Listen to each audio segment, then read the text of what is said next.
বর্ধমান শহরের ব্যস্ততম রাস্তায় বর্ধমান স্টেশনের পালিকা বাজারের সামনের মোড়ে ট্রান্সফরমার ভয়াবহ আগুন। নিচে বসে রয়েছে বেশ কয়েকটি দোকান। জীবনের ঝুঁকি নিয়ে চলছে ব্যবসা বাণিজ্য। ট্রান্সফরমারে আগুন ধরে যাওয়ার ফলে বেশ কিছুক্ষণের জন্য রাস্তাঘাট যান চলাচল ব্যাহত থাকে। কিছুক্ষণ পরে ঘটনাস্থলে ইলেকট্রিক ডিপার্টমেন্টের আধিকারিকরা এসে আগুন নিয়ন্ত্রণে আনে।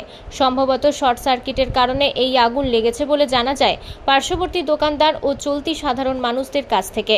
ওই এলাকার ব্যবসাদার এবং অনেক সাধারণ মানুষেরা বলেন, এই রকম গুরুত্বপূর্ণ জায়গায় যদি ট্রান্সফরমার আগুন জ্বলে তাহলে বড়সড় দুর্ঘটনা ঘটতে পারত।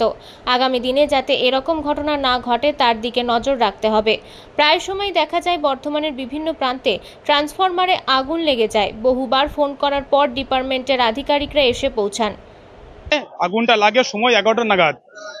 যেভাবে গরম পড়েছে, দাউ দাউ করে আগুন জ্বলতে লাগে। আমরাই জলের বালতি নিয়ে জল দিয়ে আগুনটা নেভাই।